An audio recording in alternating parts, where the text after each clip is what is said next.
Hi and welcome to Walker Tea Review. I'm Jason Walker and we're here to talk about teas, to tell the stories of teas. A lot of teas have interesting backgrounds, histories around them. This tea in particular that we're going to be looking at today is actually from the mountain where that is one of the sacred places, the kind of the one of the birthplace areas of Taoism. So Lao Tzu was one of the beginners, instigators of professors and great teachers of Taoism. He was associated with this mountain called Lushan, and we're looking at a green tea that is from the Lushan area. We're going to be getting into this tea. Give it a try. We've got our Gaiwan here ready to go. This is a 4-ounce Gaiwan. We've got our regular old spoon. We're living in the principle of simplicity. Hopefully Lao Tzu would be proud of us, at least in that aspect. And he would also want you to join me as in our tea tastings, so that we can kind of commune together in that sense of a shared tea experience. So we've got our spoon here that we have we've filled up with a nice amount of tea, a nice dark, rich green-blue colors. We're going to be talking a bit more about that. We'll toss that right in. The water has been brought to a very low boil, started to kind of rumble a little bit, and we took it off and let it sit here for 30 seconds or so. So it's allowed to cool a little bit. Green teas like a little bit of a cooler water temperature, so that works out just fine. Set this water out of the way, so it's not in the way while we're trying to move around. And we're going to put our lid on our Gaiwan. A Gaiwan, of course, is a traditional Chinese style of tea preparation. The advantages of the Gaiwan is it allows you to steep several times and gives you pretty quick steepings as well. But if you're new to Walker Tea Review, your first time to join me, a couple of things. Do you see that big bubble that just appeared right there? We go through a full tea tasting. We talk about the wet leaf, the dry leaf, the liquor. We introduce our teas, and that's what we're going to be looking at right now. This is from Teance, which is out west in California. This is their Lushan Cloud and Mist tea.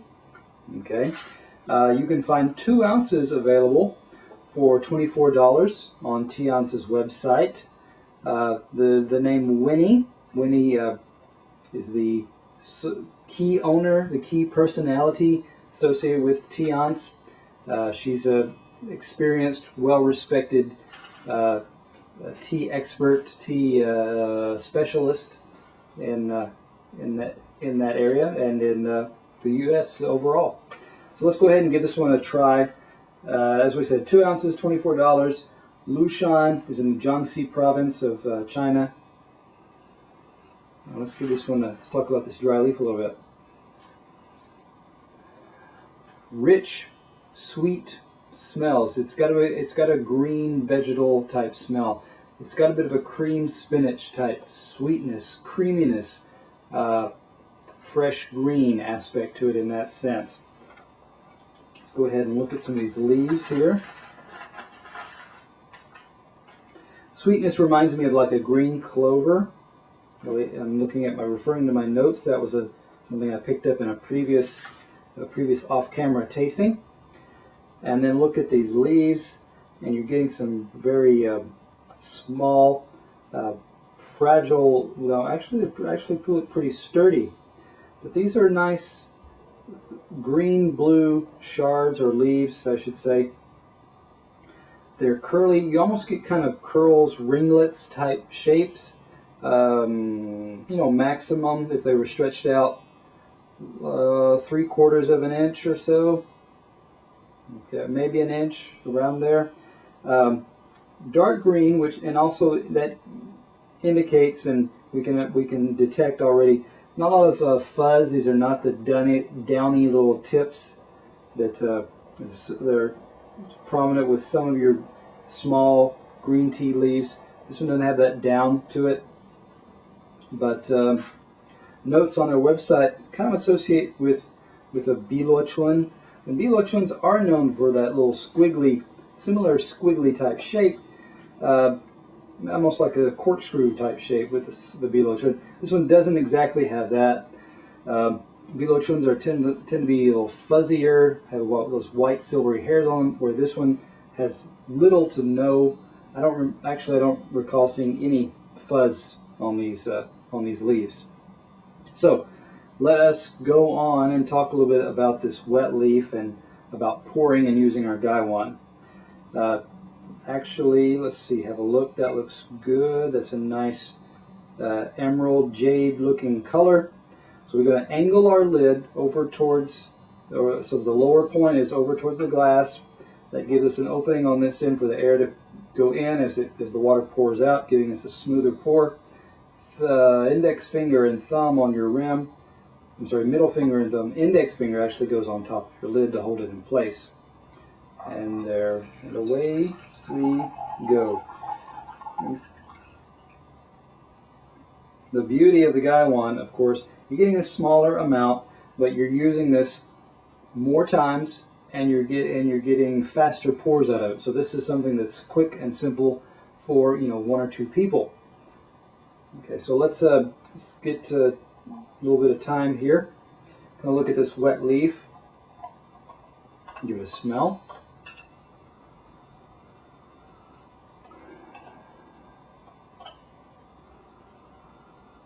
Okay, first sniff, I got a little bit of a green bean type of smell that's characteristic of several Chinese green teas that are processed in that similar way. They're put into like an electric oven type sense, light finishing process where you get that last heat in there to take out that final bit of moisture that's going to lock this tea in at its current state.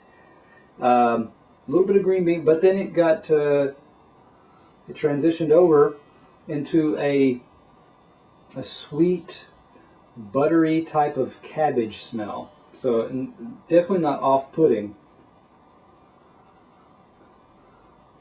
Quite nice, actually. And then when you look at those leaves, you are getting long, narrow shapes that these leaves have not really, fully unfurled. They were wrapped along the middle vein of the leaf, and then they kind of spread out some. Actually, they haven't fully opened up, which is a good indication that you're going to be able to get a second steeping, especially if you're using a gaiwan style. You're going to be able to pull out more steepings. Here's a piece that actually was a section of a leaf, a portion of a leaf, and that is opened up.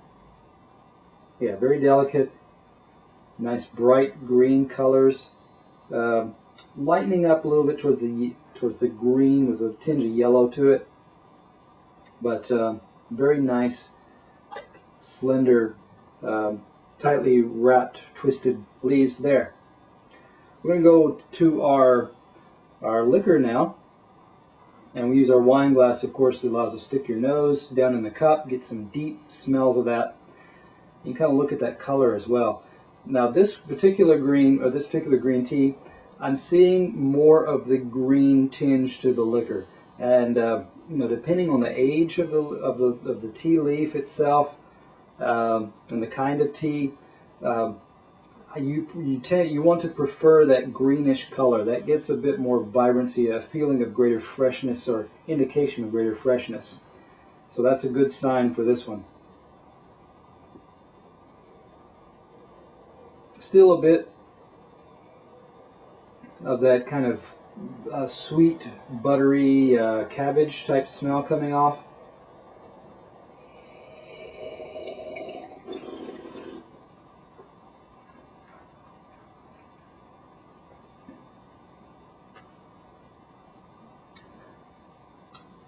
Same green bean aroma coming off. Cabbage, buttery cabbage, so it's got a bit of sweetness. It's got a bit of a creamy or brothiness to it. Higher in astringency than, let me give a point of reference here. A LuShanYunWu. I had some like Maljians that are a bit on this creamier, sweeter side. This one, but then again, in relation to like a Biluochun, not as astringent as that. Okay, the aftertaste carries that kind of cabbage type aspect. It's not very. It's not a. It's a for a green tea. It's a pretty medium type of aftertaste, strength and endurance of aftertaste.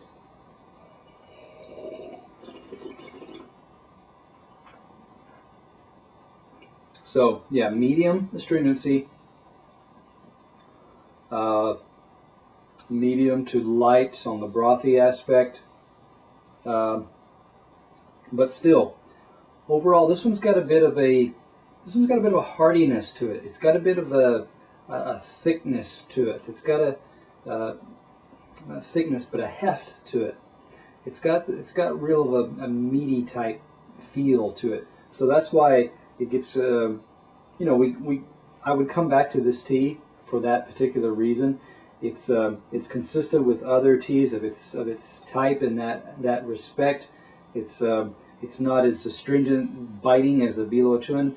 It's not as but it's not as creamy, almost light as some of the darker greens from over Eastern China along the coast, which you might get from Anhui, well, not Anhui, but Zhejiang, that type area. Yeah, so looking at this tea as a whole, we gave it a 93. Pretty low, medium low on the astringency. Could be a little bit sweeter. Could have had a bit more of that aspect to it. But still, nice in the mid-palate, mid-level there with a good feel, a good heft type of feel to it. So it's got a heartiness to it. And that's why we gave this tea a 93. This is from Teance. And again, this was... we would expect even more from their upcoming harvest. You're looking at around April, May. You're going to start new arrivals of green teas coming in from China. Hold out, keep an eye on that, an eye out for that. You'll pay a little more for it, but it'll be worth it because it will have deeper, richer aromas, flavors, textures to it. Check that out when they arrive, and then come back and tell us what your experience was here, and share with that at Walker Tea Review.